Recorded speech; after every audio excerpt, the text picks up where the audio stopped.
Mesdames et messieurs, bonsoir. Je suis Dumas Chibozo. On se retrouve pour un nouvel épisode du Codes. Et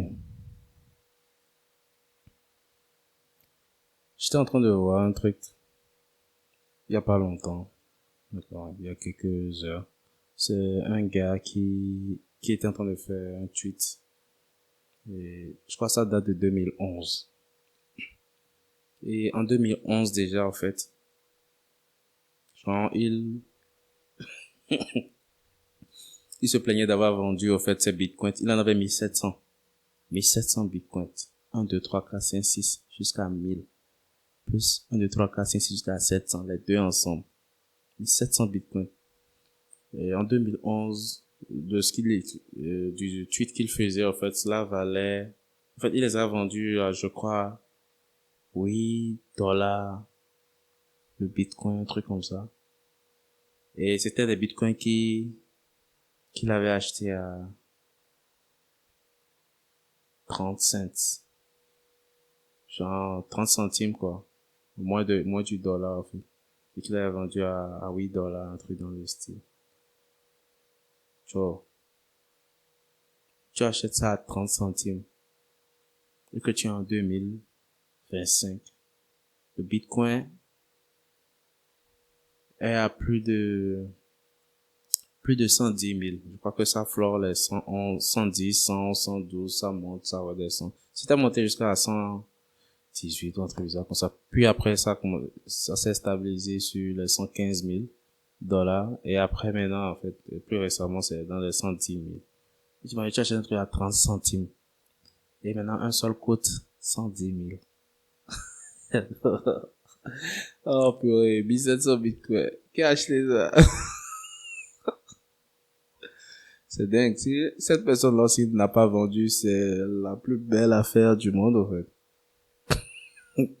Il y a un autre gars qui, dans le même temps, ça, c'est un truc c'est beaucoup plus vieux, c'est beaucoup plus populaire. Un gars qui avait acheté, il avait commandé des pizzas, il avait payé en bitcoin à l'époque.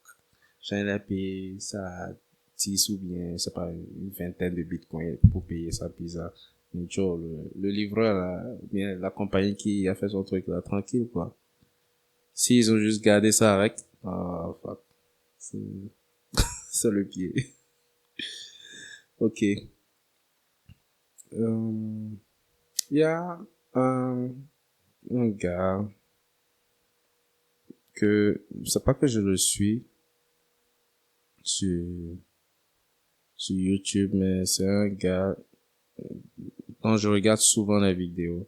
Si je retrouve son truc là, comment appelle-t-on? Le nom de sa chaîne, je vais le rappeler. Mais c'est pas, bon, naturellement, il n'est pas mainstream, d'accord?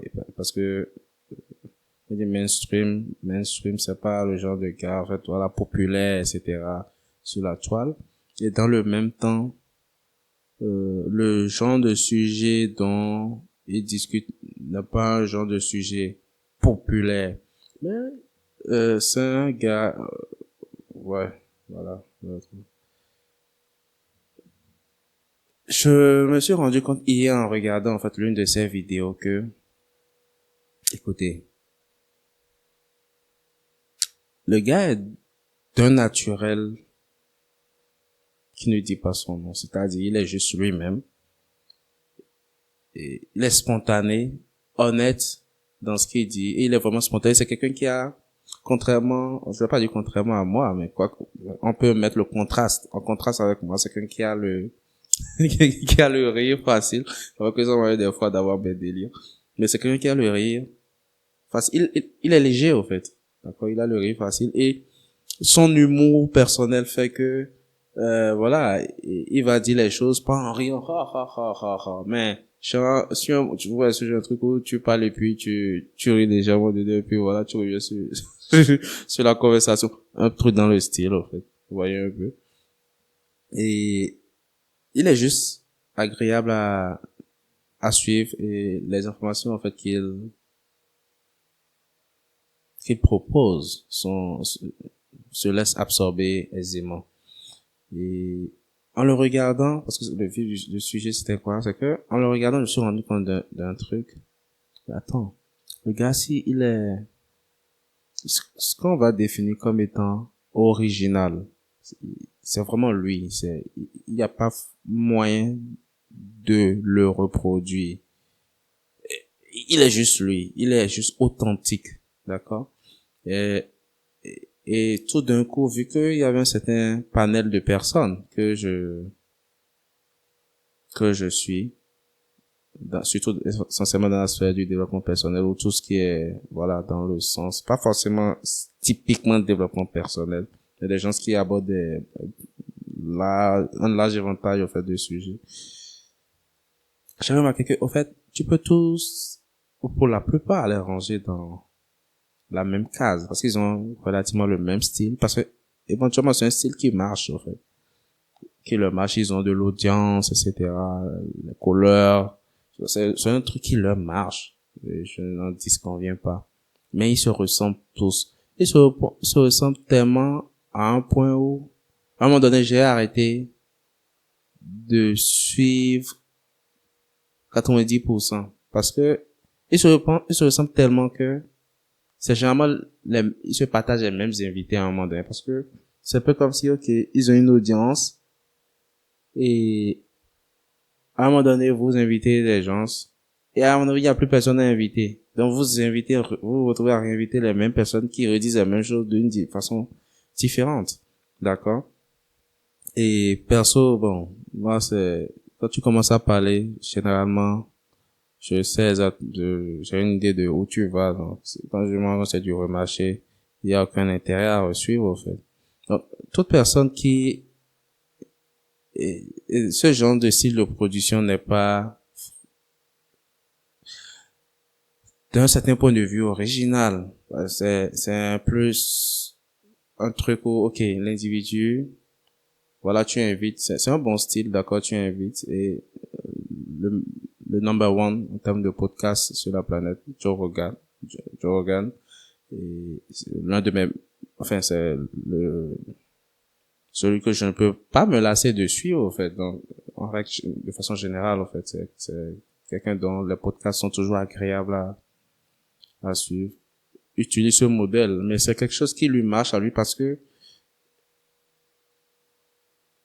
paradoxalement, dans sa position, c'est totalement original. Parce que c'est le genre de truc où, genuinely, euh, c'est, ce n'est pas calculé. Il est vraiment, c'est vraiment lui dans ses podcasts, dans le sens où quand il invite quelqu'un, c'est parce qu'il est vraiment intéressé par ce que la personne a dit, etc. Et ouais, cette curiosité d'enfant. De mon point de vue, regarde, c'est un monsieur qui est super intelligent, contrairement à ce que lui-même veut bien admettre. Il est super intelligent. Et parce que il y a certains traits de caractère en fait qui définissent l'intelligence.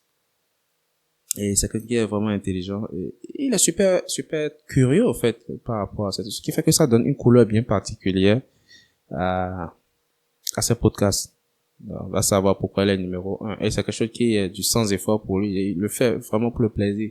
Ce n'est pas, c'est une carrière de vie, mais ce n'est pas une carrière pour lui. C'est-à-dire, il n'a pas décidé de faire ça comme étant une carrière, ou que je vais être podcasteur, et je vais faire, non, non. Un jour, bon, il raconte souvent, en fait, comment c'est arrivé. Il a vu un gars, il était allé sur un podcast, on l'a invité, il a discuté. Il a demandé au gars comment ça se fait. Le gars lui a dit, ouais, voilà, tu fais un truc comme ça, tranquille, tu discutes. Il dit, ah bon, je peux juste mettre mes trucs micro, tout et tout, me mettre à parler. Ah, c'est un truc plutôt fun, ça. Je veux juste le faire. Il a installé le truc dans son salon. C'est parti de là. Et c'est quelque chose il s'assied pour parler de trucs qu'il adore. Ou écouter des gens dont il veut bien apprendre. Donc, ce n'est pas, ok, non, il a une image de podcasteur à maintenir, ce genre de truc, ou une carrière de podcasteur à bâtir. Non, absolument pas. C'est-à-dire, c'est un peu comme la différence entre, vous êtes sur un terrain, d'accord? Et c'est une séance d'entraînement. Et il y a certains qui s'entraînent, mais il y a d'autres qui jouent juste au ballon. C'est un peu ça la différence. Celui qui joue au ballon, son esprit ne capte pas la notion de oh ça c'est entraînement.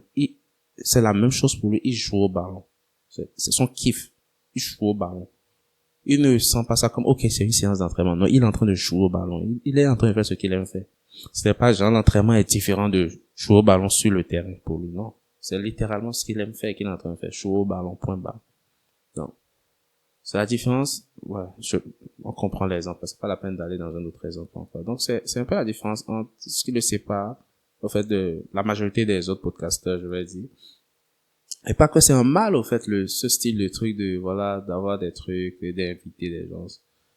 C'est top et ça permet au fait de construire au fait du contenu d'une façon ou d'une autre. Mais pas pour c'est une très bonne façon de construire du contenu de toutes les façons.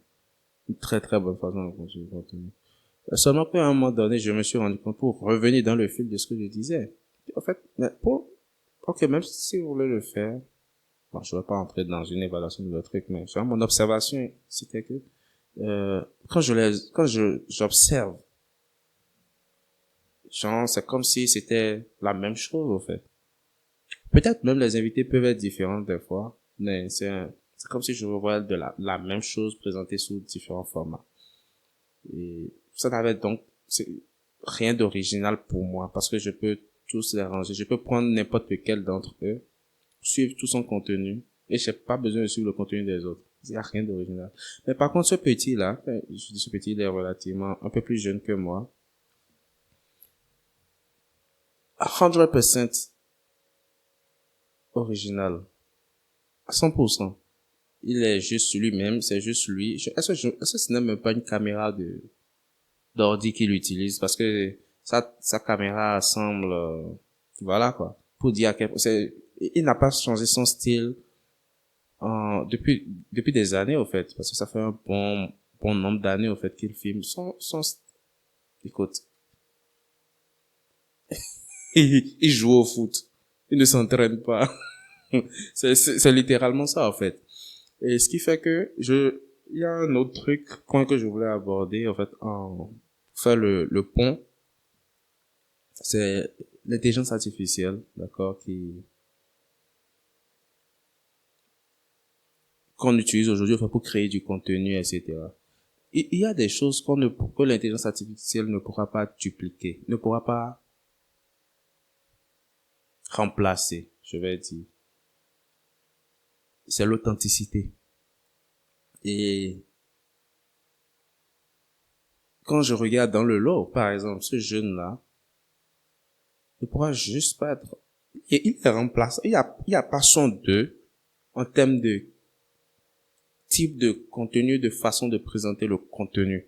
Il est juste unique. Il est juste lui-même. Et puis ok, il est original. Il y a pas moyen. Tu peux même essayer de copier. Tu ne pourras même pas le copier, au fait. Il est tellement out of this world. C'est hallucinant que, ben voilà. Et je trouve ce type de création a de valeur à mes yeux. D'accord? Non pas qu'il n'y a pas de valeur à tirer, au fait, de ce que les autres présentent, mais je ne suis pas en train de parler de l'information à tirer cette fois-ci.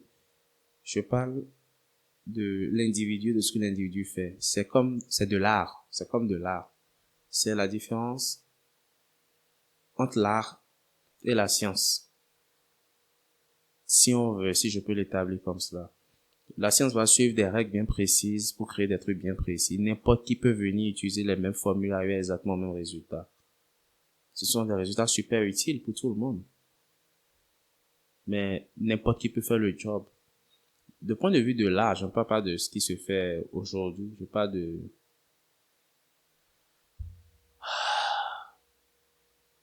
ouais, un, un David de Michel-Ange, bien sûr que bien que ce soit de la sculpture. Vous voyez une Joconde de Léonard de Vinci, etc. il y a des choses, si vous voulez, on peut mettre aussi de la musique, mais de toute façon, juste dans tout ce qui est peinture, sculpture. Il y a des choses qui sont juste uniques.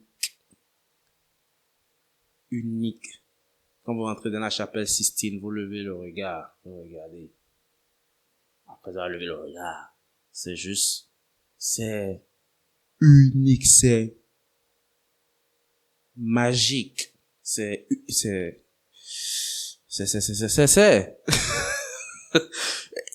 Il y a juste pas de mots, en fait, c'est splendide, d'accord? Ça emporte. Ce n'est pas remplaçable. C'est juste comme ça, d'accord? Il y a ce genre de trucs qui sont juste du domaine de l'unique. Et c'est un peu comme ça, en fait, que je vois, en fait, ce jeune-là. Sa chaîne, c'est Tiger123. C'est un Américain. Tiger123. Et n'importe qui aura la curiosité d'aller sur la chaîne se rendra compte de genre de trucs. Parce que ce n'est pas le genre de sujet qui intéresse tout le monde déjà. Mais j'imagine que ce genre d'individu, s'il était intéressé par des trucs qui intéressaient tout le monde, fuck. Il est juste unique et fantastique. Fantastique, j'aime bien. Et bien qu'il a son public, hein. Il se fait des centaines de milliers de vues. Est-ce qu'il a, je crois que peut-être qu'il a fait des millions. Un ou deux, peut-être une fois ou deux. Je ne sais pas. Je n'ai pas, mais je suis sûr qu'il a fait des centaines de mille de vues quand même. Et je me dis que ce genre d'individu, ou en termes de, ce genre de, je sais pas de qualité de contenu, mais de façon de faire, est quelque chose qui est de la plus grande valeur et qui sera juste irremplaçable dans le monde à venir. Et pour aller dans la progression de ce que je dis, dans les années à venir, en fait, beaucoup de, je ne veux pas dire de création, mais beaucoup d'activités, d'accord, que nous menons, humains, vont juste être remplacées, d'accord, par l'intelligence artificielle. Ce n'est plus une question de si, c'est juste une question de quand, d'accord? Et je me rends compte, en fait, je me suis rendu compte en suivant son truc hier que, écoutez, quel que soit ce qui va être créé sur YouTube en termes de production artificielle, etc., sur l'internet, lui, personne ne peut le bouger, en fait.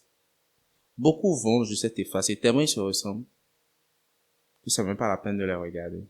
Mais il y a certains, ce sont juste des pièces uniques, en leur genre, irremplaçables. D'accord? Et ça m'a fait un ting dans l'esprit. Parce que c'est un peu comme percevoir à quoi va ressembler la toile dans quelques années. Dans quelques années, en termes de qualité de trucs disponibles, au fait, à consommer. D'accord. Et voilà. Je vais juste fermer la parenthèse sur ce point-là. Et aborder la question du jour.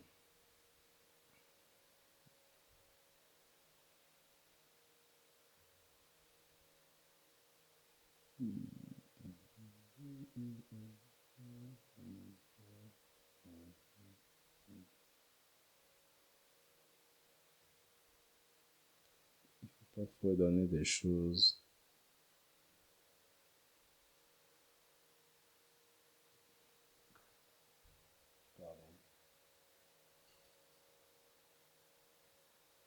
Okay.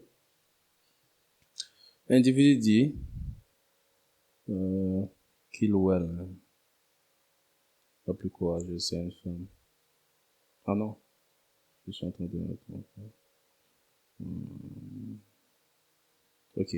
Il ou elle, d'accord, se voit toujours comme une mauvaise personne, avec de nombreux défauts,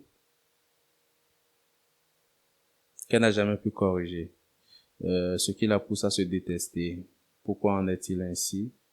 Quelle est la solution?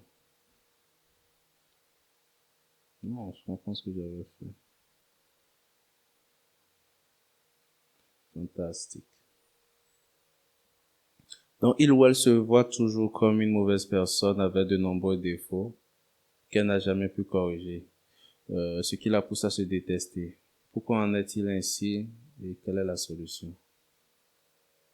Qu'est-ce qui en est ainsi? Le fait d'avoir en griffe nombreux défauts qu'elle n'a pas pu corriger ou qu'il n'a pas pu corriger, ou le fait de se détester. Dans le fond, pour moi, ça n'a aucune forme d'importance. Parce que rien de tout ça n'a aucune forme d'importance.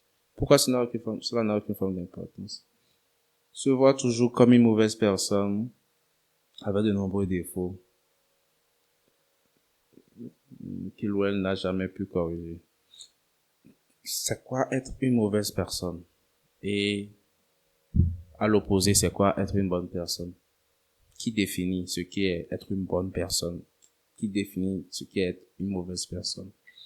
De ce point de vue. Parce que, essentiellement, toute personne que vous voyez, que vous allez rencontrer, ont une part de lumière, une part d'obscurité. On ne parle pas de quantité. Non, on va pas mesurer. On sait juste que chacun d'entre nous a une part d'obscurité, une part de lumière en elle. C'est qu'il y a foncièrement personne qui soit une bonne personne. Il y a foncièrement personne qui soit une mauvaise personne. Point final. Donc, lorsque vous vous définissez comme étant une mauvaise personne, c'est sur la base de quoi? Qu'est-ce qui définit une mauvaise personne? Parce que, est-ce que vous pouvez être si mauvaise ou bien si mauvais que votre seul désir, c'est de ne plus avoir de défauts? Quel mot? Si par définition vous êtes une mauvaise personne, est-ce que l'état d'esprit d'être une mauvaise personne peut cohabiter avec l'état d'esprit de corriger ses défauts? Soyez cohérent lorsque vous décidez de vous martyriser vous-même. Écoutez, ça n'a pas de sens.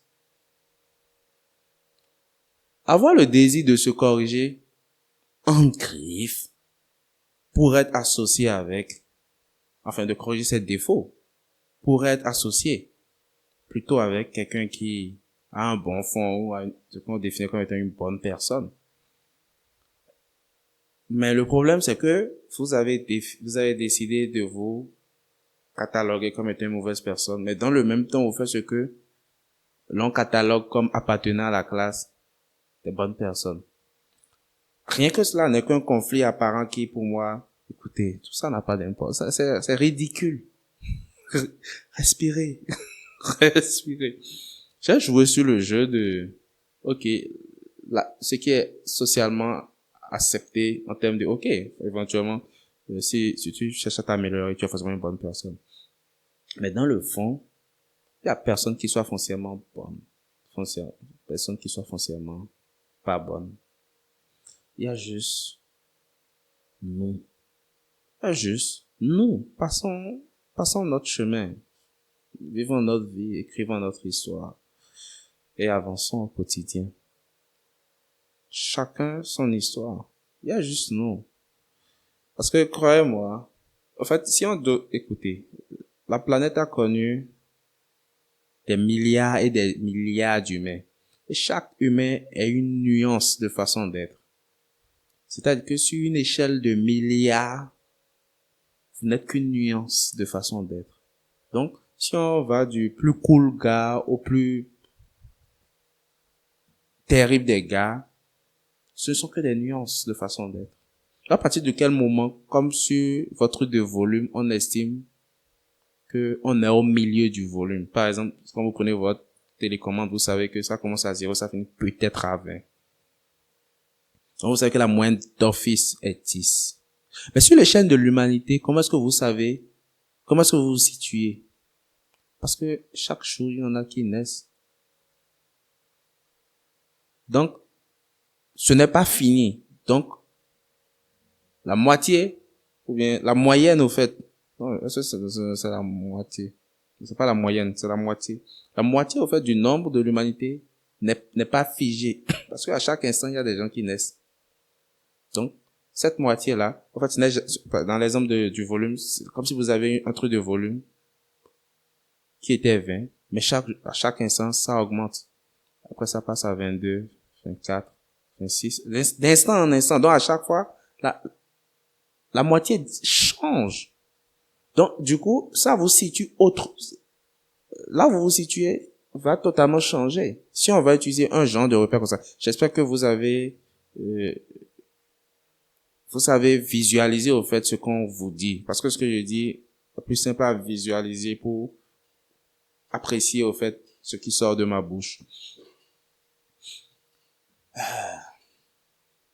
Écoutez, sur l'échelle de l'humanité, vous n'êtes qu'une nuance. C'est tout ce que vous êtes. Vous n'êtes pas si important que ça. Votre histoire n'est qu'une histoire parmi tant d'autres. D'accord? Il y en a très peu qui marquent tellement l'histoire de façon indélébile que personne ne peut nier qu'ils ont foulé cette terre. Et même si, des fois, on peut se retrouver dans la position de douter, on leur accorde le statut de mythe, tout au moins. Et ils sont pas des milliers. Donc, en règle générale, monsieur tout le monde, votre histoire, elle a beau être grandiose, ce n'est qu'une nuance. Ne pas s'accorder autant d'importance et être centré sur soi au point de rentrer dans un système de condamnation de soi, de jugement de soi. C'est là que j'en venais. À quoi ça sert de se juger ou de se définir comme étant quelqu'un de pas bien? Ok, ça apporte quoi à qui? Ça vous détruit de l'intérieur. La preuve. Il y a rien qui est être une mauvaise personne. Il y a rien qui est être une bonne personne. Ça ne veut rien dire. Nous ne sommes que des nuances. Parce que, écoutez, vous verrez beaucoup de gens qui vont donner, mais qui dans leur cœur attendent en retour. Vous voyez le moment où ils sont en train de donner, vous les catégorisez bonnes personnes. Dans leur cœur, ils attendent en retour. Des fois, ils sont même pas conscients. En fait, c'est-à-dire que c'est un mécanisme de pensée que, ah ouais, en faisant ci, en règle générale, quand ils font du bien, ah, ça leur marche dans la vie. Quand ils ont remarqué quand ils font des dons, par exemple, alors que les choses marchent pour eux. Écoutez, ce n'est pas de la générosité, ce n'est pas du don. C'est calculé. C'est totalement intéressé. C'est un exemple que je donne. Pour dire que, écoutez, mais en même temps, ça ne veut pas dire que je leur jette pas la paix. Mais c'est juste comprendre que c'est juste une façon d'être. Vous n'êtes ni bon, vous n'êtes ni mauvais. Vous êtes juste vous. Et apprenez à vivre avec. À vivre avec vous. D'accord? Les critères sur lesquels vous avez décidé de vous cartographier comme étant bon ou mauvais, écoutez, ce serait d'un ridicule absolu. Je suis sûr que vous ne vous êtes pas évalué par rapport à l'humanité vivante, tout au moins. C'est-à-dire les quasi 9 milliards d'habitants que nous sommes. Vous ne vous êtes pas évalué sur cette échelle-là réelle pour tout au moins cette échelle-là, en fait. Je voyais une vidéo écoutez, ils ont donné le nom d'un pays sur la vidéo. Je ne sais pas si c'est effectivement du pays. Donc, je ne vais pas donner le nom du pays où c'était une caméra, en fait, c'est une sorte un coin pour la bouffe. Genre, une sorte soit c'est pour la bouffe, soit pour la boisson, d'accord? Mais c'est un truc, tranquille. Un peu dans le style des maquis. Vous voyez les trucs que les gens créent, ils font, et puis, la route est là, et puis, tu rentres juste, tu t'assieds, tu manges ce genre de truc. Et le gars, il était à table, il était en train de boire ou de manger, un truc comme ça. C'est ce que la caméra filmait. Et tu vois, au dehors, une voiture qui est garée. Il y a une dame qui sort du devant de la voiture. Le gars faisait dos. Ça me rappelle, je vais revenir sur ça après. Il faisait dos, en fait, à la route. Donc, il ne pouvait pas voir, en fait, ni le véhicule, ni la personne qui est sortie de la voiture. Et il y avait des gens qui étaient là, à l'intérieur peut-être un bar ou du coin. Ils étaient là, ils venaient chiller, chacun dans son coin. Ah, observez seulement, la dame, elle vient juste derrière le gars, elle sort une dame, bam! Et elle retourne tout le monde a tisapé. À la seconde, tout le monde a juste, ils se sont évaporés. Ils se sont évaporés. Vous savez le nombre de gens qui font des trucs dingues sur cette planète? Dans votre coin, à dire que vous êtes une mauvaise personne. Vous savez, en même temps que vous, même dans ce chemin, je ne dirais pas cette dame-là, c'est une mauvaise personne. Je sais rien d'elle. Je ne sais absolument rien d'elle. Je peux parler au fait de l'acte qu'elle a commis, de l'acte qu'elle a posé, de la valeur de l'acte qu'elle a posé. Je peux évaluer ça comme cela. Mais, dans le même temps, je ne sais rien d'elle. Je peux pas dire, il y a il y a aucune plus-value à la taguer de bonne, mauvaise. Je connais la valeur de l'acte qu'elle a posé, mais elle est elle. D'accord? Je connais la valeur dans d'autres circonstances, ou peut-être dans les mêmes circonstances, peut-être certaines personnes entendront peut-être une histoire derrière, se diront, ok, dans la position, il ferait exactement pareil. Ça ferait d'elle, de ces personnes-là, c'est des personnes mauvaises. Parce qu'on ne connaît pas l'histoire derrière. Et finalement, c'est une question à, c'est une question à se demander, qu'est-ce qui nous définit? Ce que nous faisons ou notre histoire? C'est-à-dire qu'une autre histoire, ce qui nous a amené, ou du moins l'histoire derrière, en fait, ce que nous avons fait. Qu'est-ce qui nous définit? Ou l'ensemble. Ce que nous faisons, l'histoire derrière, ou l'ensemble. Et bon, à chacun de mener sa réflexion. Cependant, ça n'enlève rien à ce que je suis en train de dire, comme quoi personne n'est foncièrement bon, personne n'est foncièrement mauvais. Vous n'êtes ni bon, vous n'êtes ni mauvais. Encore une fois, je me répète, vous êtes juste fou et apprenez à vivre avec. Et si vous avez de nombreux défauts que vous n'avez jamais pu corriger, écoutez, j'ai une bonne et une mauvaise nouvelle pour vous. Peut-être plusieurs. Écoutez, il y a un truc que vous ne... C'est-à-dire, vous voyez, lorsque vous jouez,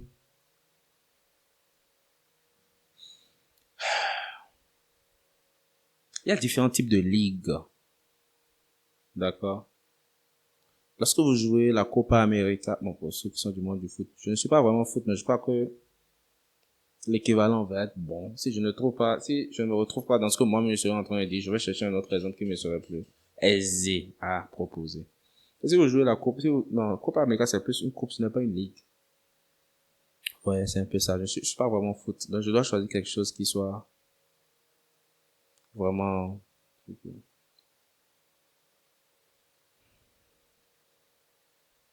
veux choisir quelque chose de plus basique, qui est, supposons que vous décidez de faire carrière en tant que juriste. Pourquoi j'ai remarqué qu'aujourd'hui, je suis en train de mettre beaucoup de R là où il ne faut pas. Anyway, on va soustraire les R de l'équation. Supposons que vous avez, il y a un tracé de carrière pour les juristes. D'accord? Dans le même temps, il y a un tracé de carrière. Non, je vais utiliser le monde du sport. Vous avez une carrière de footballeur, et vous avez une carrière de basketball. D'accord? Ou bien de golfeur. N'importe quel individu, c'est-à-dire, si vous décidez d'être footballeur, vous quittez être n'importe qui pour être un joueur en première ligue et peut-être le meilleur joueur du monde. Et dans le monde du basket, vous pouvez vous retrouver à être drafté, être un joueur lambda pour devenir après un MVP, etc. Tout tous les attributs qui veulent bien se donner, au fait, dans le monde du basket. Je n'en maîtrise pas vraiment le contenu. Mais genre, l'un des meilleurs joueurs de basket. Vous pouvez être le meilleur, mais c'est deux ligues différentes. Le jou- le meilleur joueur de football, Cristiano Ronaldo.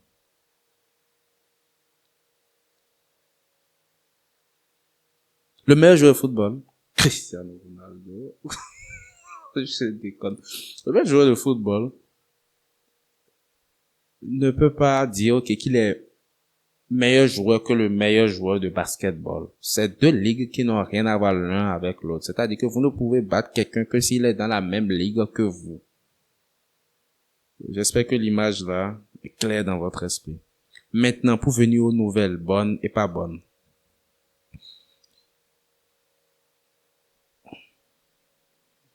Il y a quelque chose qu'on appelle la génétique. Et la chose, c'est que, en règle générale, vous ne pouvez pas battre votre génétique. C'est un peu comme si je vous disais, les gens sont comme ils sont, les gens ne changent jamais. Ils sont juste comme ils sont. Et c'est ok. Ce n'est pas péjoratif, c'est ok d'être comme vous êtes. Cependant, on y viendra après. Les gens sont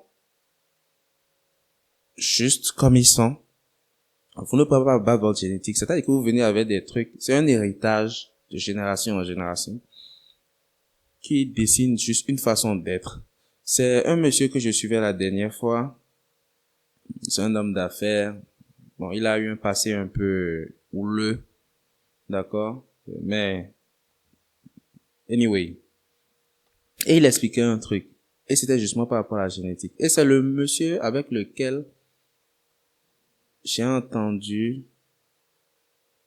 pour la première fois, en fait. Non pas que c'est pas quelque chose qui n'était pas sûr, mais écoutez, je vais remettre dans le contexte. C'était en 2014, c'était un peu avant que Monsieur Tout le Monde ne sache vraiment qui était Donald Trump. C'est-à-dire que ceux qui connaissaient Donald Trump connaissaient Donald Trump. Tu es à New York, tu connais Donald Trump. Si tu es aux États-Unis, tu connais Donald Trump, un homme d'affaires, etc. Mais là, si tu es dans certains pays d'Asie, en Europe, tu connais Donald Trump. Mais la plupart des gens n'avaient aucune idée de c'était qui Donald Trump avant qu'il se présente pour les élections, d'accord? En 2014, j'étais en train de lire, en fait, des bouquins de Donald Trump. C'était bien, vraiment avant, en fait. Bien, 2013, 2014. Je lisais ces bouquins-là de Art of a Deal, etc., etc. Et Trump, dans la même période, en fait, parce que c'était pas, c'est des trucs qui coïncidaient. Dans la même période, en fait, j'écoutais, en fait, l'homme d'affaires là dont je parlais, et il disait une chose, que la chose la plus importante, c'est votre génétique. C'est pour ça que les gens à un certain niveau, au fait, de ce monde, au fait, ne se mélangent pas. Ils choisissent avec qui. Les familles de la monarchie, par exemple, ils se mélangent pas. Ils choisissent avec qui. Sauf les cas bizarres qui ont entraîné des situations bizarres. Je ne veux pas nommer des gens en Angleterre, par exemple, ça crée juste du bordel, etc. Anyway, en règle générale, ils se mélangent pas. Parce que il faut maintenir, au fait, le sang ou le niveau énergétique, au fait, de qui nous sommes. D'accord? Parce qu'une chose qui est importante pour eux, c'est la génétique. Et c'est un peu la raison pour laquelle, comment dit-on cela? Vous voyez le truc là.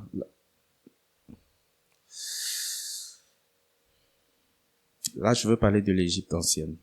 Vous voyez, la famille de la monarchie, au fait, égyptienne, au fait, s'est éteinte parce que ils étaient vraiment dans cet esprit de conserver, au fait, leur sang, leur génétique.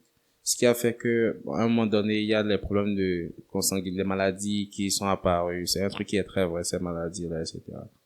Et qui a fait que, en fait, voilà, ils ont pas choper des trucs bêtes. Ils mourir super jeunes, en fait. D'accord? Bon, voilà. Mais malheureusement, pour eux. Mais le point commun de tous ces gens, en fait, c'est que il y a une emphase sur la génétique. Parce que la génétique détermine beaucoup de choses. La génétique détermine le succès. La génétique, c'est pas le seul facteur déterminant.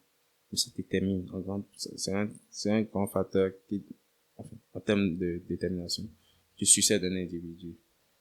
À différents niveaux de succès aussi, et différents niveaux de succès aussi, d'accomplissement. D'accord? Et ce qui fait que, c'est pas que, faut juste pas prendre ça à la légère.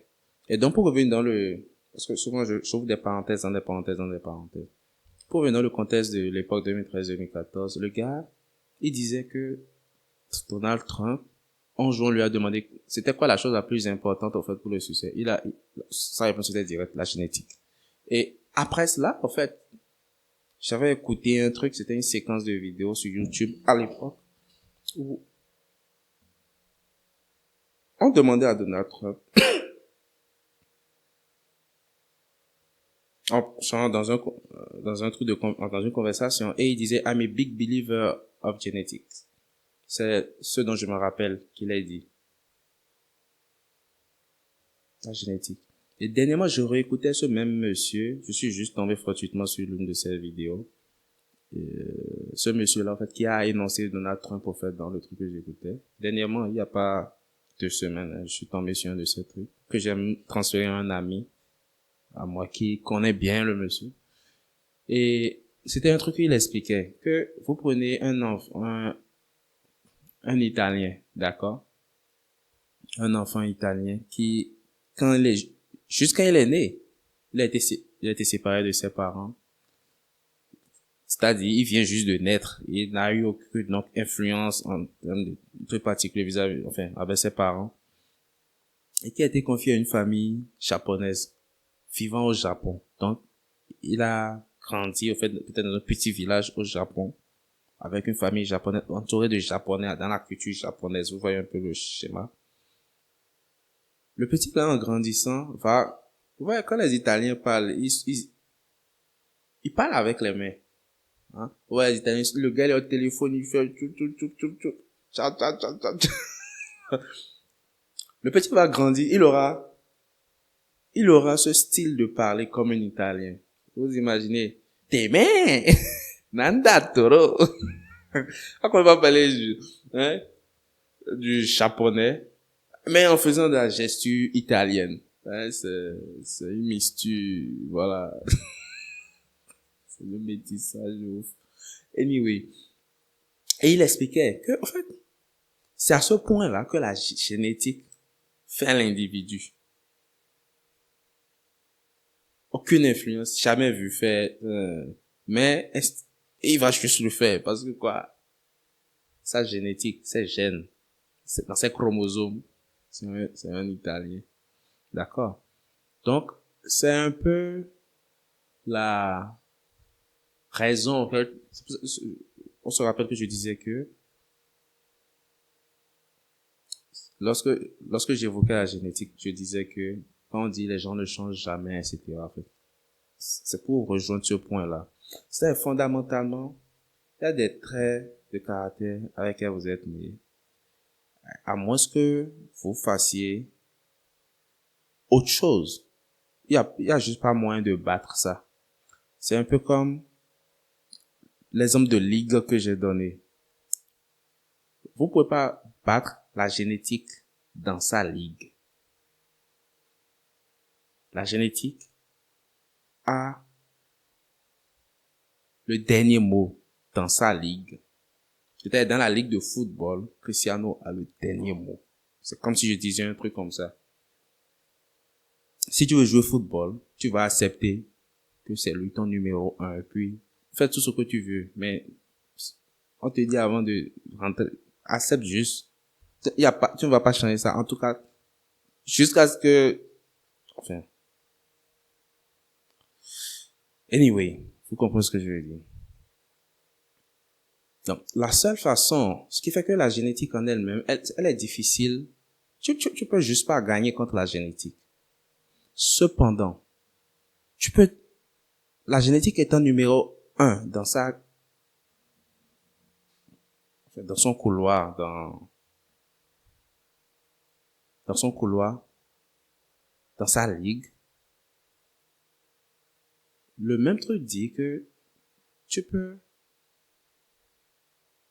jouer et être le numéro un dans une autre ligue.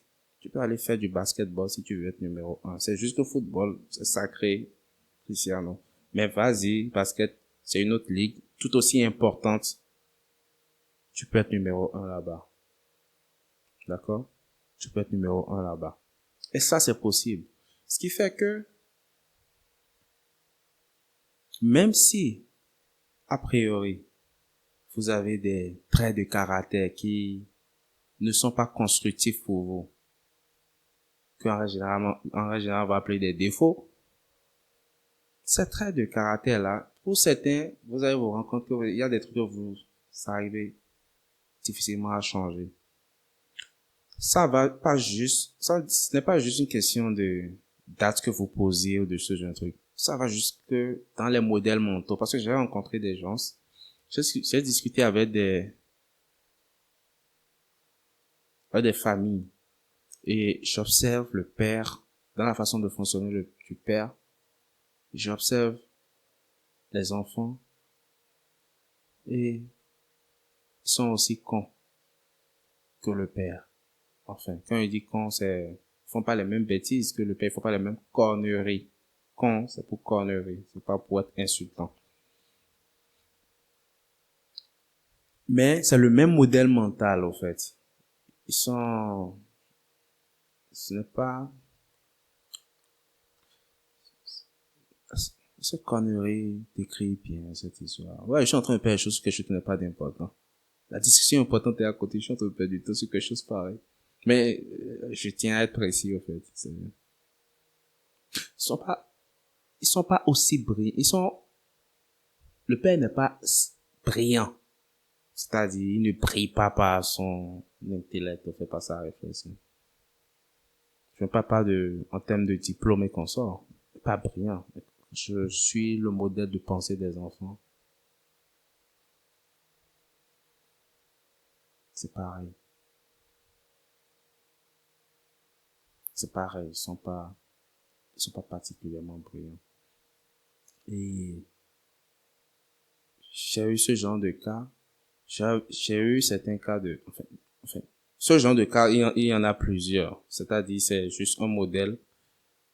Mais il y a plusieurs familles, au fait juste par observation, je me suis rendu compte que, ok, en règle générale, les enfants vont prendre un certain nombre de traits du père, d'accord? Mais ils ne vont pas ils vont juste se caler, au fait, sur le modèle du père. Donc, si le père a une tendance, les enfants vont suivre la tendance. Le père n'est pas brillant, les enfants ne sont pas brillants. Le père est brillant, les enfants vont être, d'une certaine mesure, brillants. C'est-à-dire dans la façon d'interagir avec le monde, etc. D'accord? Et donc, la génétique joue pour beaucoup. Ce qui fait que, rien que ce patrimoine-là, génétique, va jouer un facteur dans, ok, si l'individu va accepter aisément au fait de changer, par exemple, ou va accepter de nouveaux modèles qui vont être constructifs pour lui ou pas, par exemple. Avant même qu'on ne parle d'autres choses qu'on pourrait appeler défauts, etc. Et je trouve que bon, écoutez, défauts, ça ne sert à rien d'en faire tout un plat, quoi. Je mets plus d'emphase sur les traits de caractère, les modèles de réflexion, que sur ce qu'en règle générale, on va appeler défaut. Parce que éventuellement, ce qu'on appelle défaut va naître au fait de ces modèles de pensée dont je parle. Et donc, en griffe, la mauvaise nouvelle, c'est que vous ne pouvez pas gagner dans la ligue de la génétique. Mais la bonne nouvelle, ou tout le panel, au fait, des bonnes nouvelles, c'est que il y a beaucoup de choses que vous pouvez faire qui vont vous permettre d'améliorer votre quotidien, d'améliorer votre vie. Et votre vie, ou votre but dans la vie, ce n'est pas de ne plus avoir de défauts. Non. Qui vous a menti? Qui y est arrivé? Qui est cet être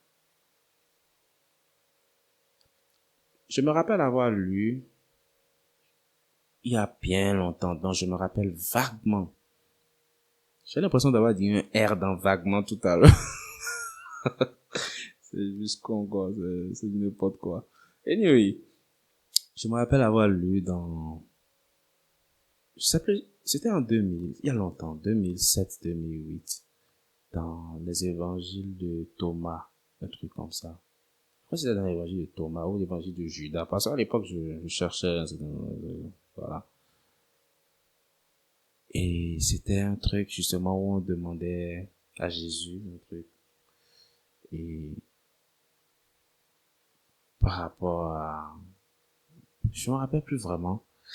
C'était un truc en rapport avec genre, ok, un être parfait, un truc comme ça. Et il dit que genre, la réponse pour paraphraser, c'est genre, seulement celui qui n'est pas né d'une femme peut se targuer d'être parfait. Quelque chose comme ça. Ou bien d'être Dieu. Un truc bizarre, un truc dans le style, en tout cas, d'être parfait. C'était un rapport, c'est pas un rapport avec être Dieu, mais avec le fait d'être, genre, parfait, un truc dans le style. Genre, seulement celui qui n'est pas né d'une femme. Donc, si tu es né d'une femme, oublie.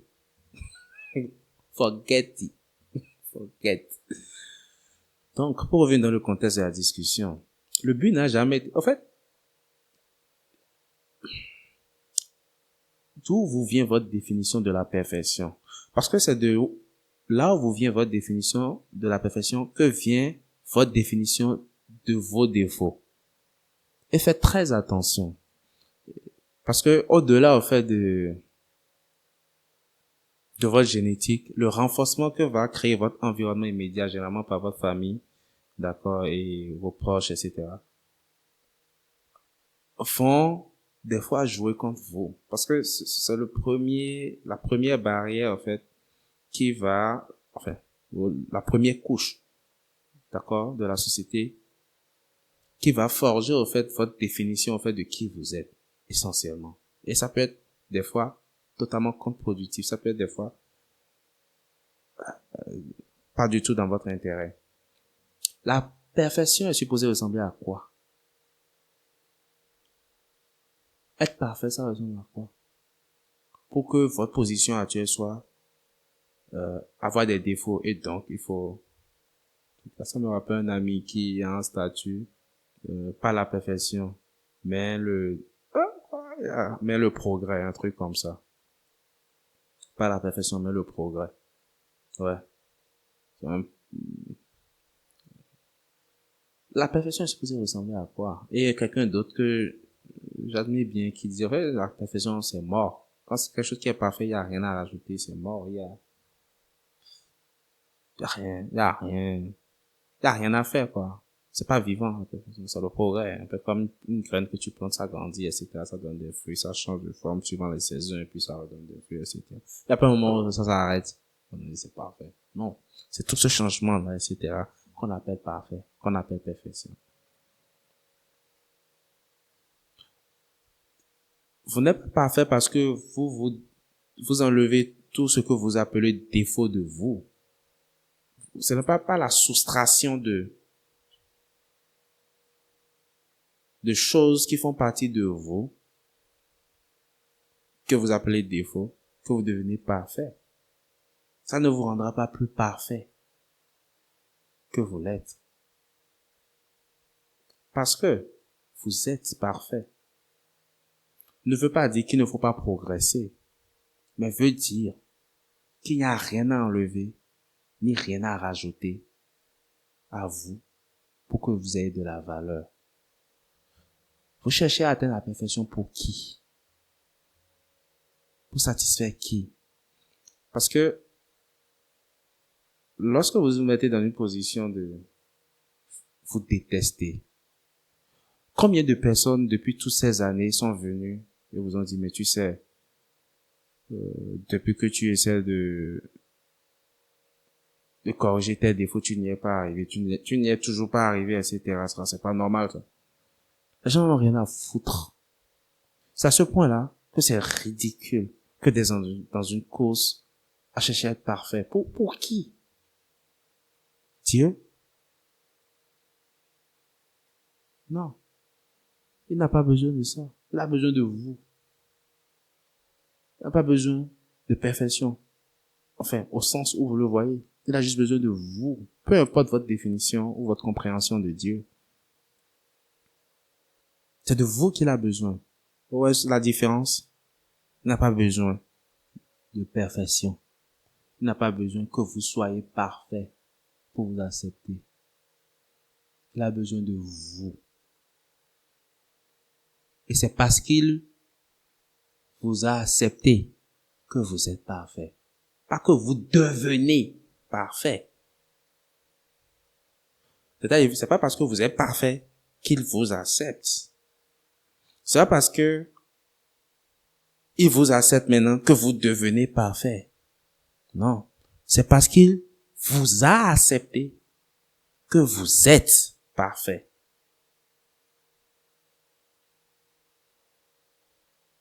Parce que c'est tout ce qui suffit d'être vous. Je le dis, c'est ce que j'ai dit depuis le début. J'ai fait beaucoup de toboggans, mais le fond de la discussion, c'est ça. Ne cherchez pas, écoutez, vous n'allez pas vous battre pour rien, ni personne, parce qu'il y a personne pour vous. Les gens vivent leur propre vie. Et même quand il y a un idiot quelque part qui essaie de vous montrer à quel point lui, il est ci, il est ça, et que vous n'êtes pas de hauteur, envoyez-le se faire foutre. Vivez votre vie. Si vous avez des traits de caractère qu'il faut améliorer, parce que l'idée réelle, c'est de décider, en toute conscience, de développer. Pas de genre de corriger vos défauts, non, mais de développer des vertus. Parce que je vous donne un exemple. Votre esprit, c'est comme un terrain. Il y a de la broussaille. D'accord? Il y a des herbes. D'aucuns y verront de la valeur, d'autres y verront, voilà, de la mauvaise herbe. Tout dépend de ce qu'on veut en faire. D'accord? Mais pour le cas de l'exemple, supposons que la mauvaise herbe, là, la broussaille, là, c'est de la mauvaise herbe. Parce que vous voulez planter quelque chose de fructueux, etc., tout ce que vous voulez. Ça, c'est une option. Mais supposons qu'il y a un deuxième champ à côté où, naturellement, il y a aussi de la broussaille. Mais tout ce que vous voulez faire, c'est enlever la broussaille. Si vous enlevez la broussaille, vous revenez. Il y aura encore de la broussaille. Vous revenez dans un moyen de la broussaille. Vous enlevez encore. Qu'est-ce qui se passe? Il y a encore de la broussaille. Vous tracez des sillons et vous enlevez la broussaille. Il y aura encore de la broussaille. Mais cette fois-ci, à cause des sillons, la broussaille va être séparée. Donc, il n'y a pas de plus-value à vous à se dire, je suis en train de corriger mes défauts. Non. Mais supposons que pour le deuxième terrain, juste à côté, on enlève la broussaille, puis on décide de planter, je dis n'importe quoi, manguier, papayer, etc. Ok. Qu'est-ce qui va se passer? On aura des petits plants qui vont commencer à pousser, qui vont commencer à drainer les choses du sol, d'accord, qui vont commencer à prendre de l'espace autour. Il y aura de la broussaille. Maintenant, même quand on enlève la broussaille, ce n'est pas pareil.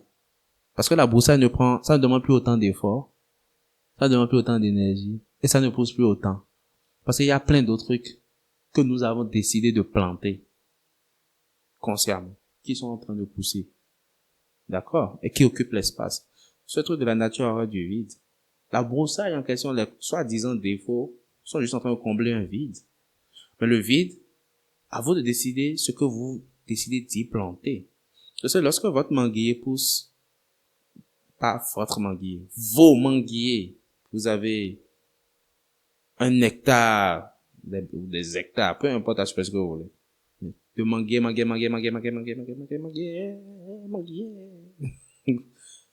qui pousse à perte de vue. Écoutez, vous ne voyez que ça. Vous ne voyez pas les petites herbes qui ont poussé autour. Ça n'a tellement plus d'importance parce que juste la présence et les fruits, la beauté, d'accord, la grandeur de ces arbres ces manguiers, les fruits, juste leur présence. Écoute, focalise toute votre attention, toute votre énergie. Et c'est que du positif parce que vous vous sentez bien fier de vous d'avoir tous ces manguiers. Ne vous souciez pas du fait qu'une herbe a mal poussé ou a bien poussé à côté. C'est tellement pas votre problème que vous marchez dessus sans y prêter attention. Mais dans le même temps, le terrain à côté ou le mois précédent, vous avez arraché la broussaille a encore poussé, et vous avez tout votre esprit dessus. Comment est-ce que je vais faire pour gérer la broussaille? Vous voyez les deux états d'esprit. La seule différence, c'est ce qu'on a décidé de faire consciemment. On a rajouté. On a rajouté quelque chose qui a de la valeur à nos yeux. Donc plutôt que de mettre de l'énergie, beaucoup d'énergie, à arracher, on va essayer de corriger vos défauts. Écoutez, rappelez-vous de l'entropie. Ça va toujours revenir comme ça. Rappelez-vous juste de l'entropie. De la loi sur l'entropie. Et vous comprendrez que c'est une perte de temps, en fait, ou du moins c'est pas la bonne façon de procéder, c'est dans l'ordre des choses, en fait, que les défauts soient là. Vous avez passé votre vie à les corriger. Plutôt que de passer le temps à faire cela, mettez de l'énergie à construire une version améliorée de vous, à progresser. D'accord? Progresser, ce n'est pas arracher. C'est rajouter du nouveau, rajouter du bon. Et cela constitue essentiellement identifier des valeurs, d'accord? Des vertus que vous avez décidé de développer. Si vous avez décidé de rendre votre parole vraie, c'est-à-dire ma parole a la valeur de la vie, dans le sens où tout ce que je dis est vrai et incarne la vérité. Quand si je dis quelque chose, je le fais, etc. Ce genre de truc. Écoutez, il y a un panel de vertus que vous pouvez apprendre que vous pouvez choisir de développer. Parce que vous commencez par nourrir votre esprit de vertu et de douceur, de beauté. Ces nouvelles qualités-là prennent de l'espace. Parce que la nature a du vide que vous retrouvez à vous battre contre vous-même. Écoutez, c'est triste. Faites quelque chose de plus glorieux, de plus magnifique, d'accord, de plus vivant, qui est développer des traits de caractère nouveaux. Choisissez des vertus. Je vais donner un exemple. Commencez par honorer vos engagements. C'est une vertu que d'être quelqu'un qui honore ses engagements, par exemple. J'en parlais avec quelqu'un hier, c'est pour ça que c'est la première chose qui me vient à l'esprit. Commencez par honorer vos engagements. Quand vous engager pour une chose, peu importe ce que ça vous coûte, vous débrouillez pour le faire, parce que c'est votre parole, en fait. D'accord? C'est l'exemple qui me reste plus présent. Il y en a plein d'autres. Il y a mille et une choses que vous pouvez faire de nouveau, de différent pour vous définir. D'accord? Mais encore une fois, c'est parce que je me suis retrouvé à orienter quelqu'un par rapport à ça hier que ça me reste, c'est juste la première chose qui me vient dans la bouche. Mais j'espère que le truc est compris. D'accord, le jeu est compris. N'essayez pas écoutez, quand on cherche la perfection, c'est vous, on voit. Il y a, là où vous essayez d'aller en termes essayer de corriger vos défauts pour devenir parfait. Quand vous arrivez là-bas, il y a rien là-bas. Il y a rien d'autre que vous. Là-bas. Le même vous qui avait maintenant. Enfin, au moment où vous avez commencé. C'est le même, c'est juste vous. Il n'y a que vous là-bas. D'accord? Et, écoutez, tout humain est une nuance de couleur. Donc, peu importe à quel point vous allez avancer ou progresser essayer de vous pour, comment on conjugue le verbe là? Anyway. À vous débarrasser au fait de vos défauts. Écoutez, il va toujours rester quelque chose, au fait. Il va toujours rester quelque chose. Et s'il vous reste rien, c'est que vous n'êtes plus de ce monde. Que vous n'êtes juste plus de ce monde. D'accord? Il n'y a pas de défaut dans la fabrication. Mais on peut faire des mises à jour. D'accord? Si vous identifiez des choses qui ne sont pas du tout à votre actif, mais qui sont dues à votre génétique, vous pouvez vous pouvez essayer, en fait, de corriger. C'est le plus compliqué, en fait. D'accord? Vous pouvez essayer de trouver un moyen de consciemment corriger cela. Mais il est plus simple de développer de nouvelles qualités, de nouvelles vertus, que d'essayer voilà, de faire autre chose. Moi, c'est ce que je dirais. Donc, pour le, le fait que vous vous retrouvez à vous détester est juste lié au fait que, écoutez, vous n'acceptez pas ce que vous avez en face de vous, qui est juste vous. Mais pourquoi vous ne vous accepterez pas? C'est juste vous. Quelle est la partie de vous qui se pense suffisamment meilleure, suffisamment bien pour ne pas aimer l'autre partie de vous qu'elle juge pas meilleure, pas bien? C'est un jeu de dingue. Vous êtes qui vous êtes. Acceptez qui vous êtes et vivez avec. Il n'y a pas 36 solutions.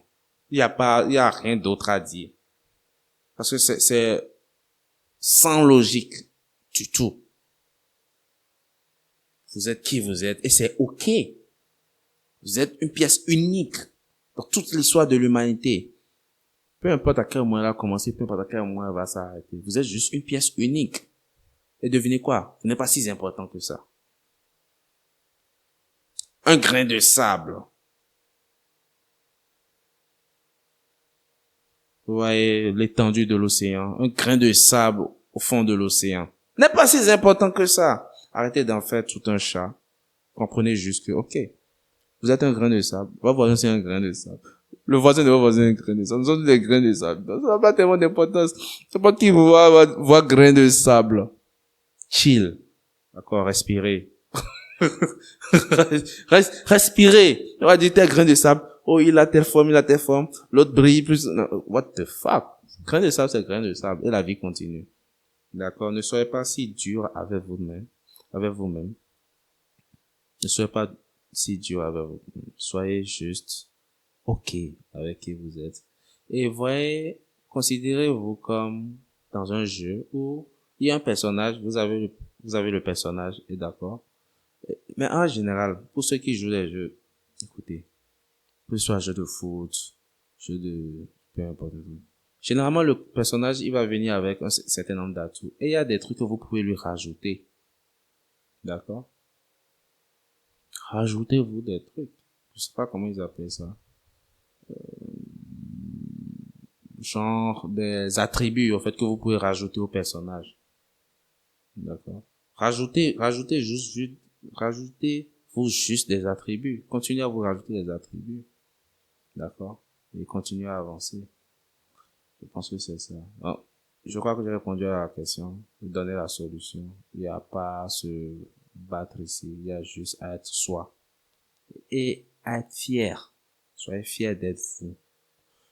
Peu importe votre génétique, soyez OK avec vous. Parce que, paradoxalement, c'est de là que commence, je ne peux pas quelque chose que j'ai évoqué, mais si vous voulez que votre génétique ait moins d'impact si c'est une génétique qui n'est pas totalement à votre actif, vous voulez que votre génétique ait moins d'impact sur vous, la première chose à faire, je vais pas dire, c'est de l'accepter, mais c'est de l'accepter. Genre pas, il s'agit pas de l'accepter comme étant une fatalité, il s'agit pas de l'accepter comme étant bon, OK. Euh, il s'agit pas aussi exactement, bon oui, il s'agit de ça. Soyez-en fiers, c'est-à-dire, quand vous pensez à vous, que ce soit toujours en termes d'énergie positive. Si c'est quelque chose vous êtes détrimental, bien sûr, il n'y a aucune raison d'être fier d'un trait de caractère qui vous est détrimental. Mais comprenez que, avec ce truc-là, qui n'est pas si glorieux, c'est avec ça que vous êtes venu, vous pouvez faire de grandes choses. Vous voyez un peu ce genre de truc où on montre des gens qui sont atteints de trisomie, mais qui s'assument, qui envoient dans une vidéo et puis ils font les trucs comme ils sont. Ils sont conscients de comme ils sont et ils font les trucs comme ils sont. Et ils savent qu'ils sont différents. C'est pas que voilà, ils savent qu'ils ne peuvent pas changer, ils sont trisomiques et puis c'est tout. D'accord? D'une certaine façon, c'est une situation fatale, dans le sens où il peut pas changer, mais ce n'est pas une fatalité.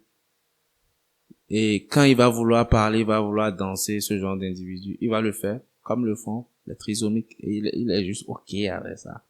Il le fait, quoi, à la trisomique. Point. D'accord? Et donc, de ce point de vue, écoutez, vivez votre vie pareil. Vivez votre vie comme vous êtes.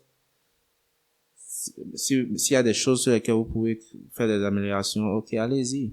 S'il y a des trucs, et faire des améliorations, ce n'est pas, c'est de corriger un défaut. C'est plutôt d'en développer de nouveaux, en fait, de nouvelles qualités. D'accord? S'il y a un truc que votre génétique apporte qui n'est pas bien, c'est pas de corriger ça. Parce que c'est un peu comme si vous allez en conflit avec, vous n'avez pas gagné parce que tout ce qui va naître, ça va être comme une obsession pour vous à un moment donné, un peu comme le terrain que vous avez où il n'y a que la broussaille qui a poussé et votre obsession c'est d'arracher ça. Non. Soyez plus focus sur le haut terrain où vous plantez des noyaux de mangue, vous plantez des noyaux de mangue, vous plantez des noyaux de mangue. Soyez dans cette dynamique-là. C'est-à-dire, vous n'êtes pas concentré, vous enlevez la broussaille et c'est l'exercice d'une fois dans votre esprit. Sur l'autre terrain, c'est l'exercice de chaque mois. Mais ici, c'est l'exercice, OK, d'une fois, puis on va planter des noyaux de mangue. On va planter des noyaux de mangue. Et ce qu'on va faire, c'est superviser nos manguiers qui sont en train de pousser. C'est superviser nos manguiers qui sont en train de pousser. Dans ce genre d'état d'esprit, vous ne dites pas, je vais jeter mon champ. C'est exactement ce que je suis en train de dire. C'est mon champ. Il y a de la broussaille. Mais OK, je vais planter des mangues. D'accord. J'arrache la broussaille. Je prends des noyaux. Je ne jette pas le champ. Je ne me bats pas contre le champ. Pourquoi tu prends de la broussaille? Pourquoi? Non. Tranquille, il y a de la broussaille. J'enlève, je plante. En silence. Donc, je pense que écoutez, vivez votre vie. Soyez vous. Soyez OK avec vous. Soyez la première personne à vous valider. Et continuez de vous valider. Même s'il n'y a personne d'autre pour le faire. Sur ce, je vais vous dire, je vous aime pour qui vous êtes. Bonsoir.